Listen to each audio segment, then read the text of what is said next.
অভিশাপ cinema hall রয়েছে, হলে নাকি আর কন্ডিশন রয়েছে।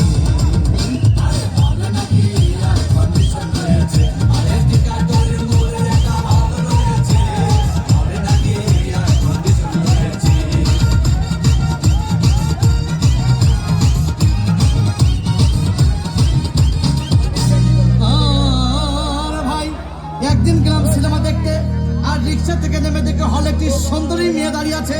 তাকে 10 টাকার টিকিট 20 টাকা দিয়ে কিনে নিয়ে কোনো রকম ভিতরে বসলাম। হঠাৎ দেখি পাশে চেয়ারে সেই মেয়েটি আমার পাশেই বসেছে।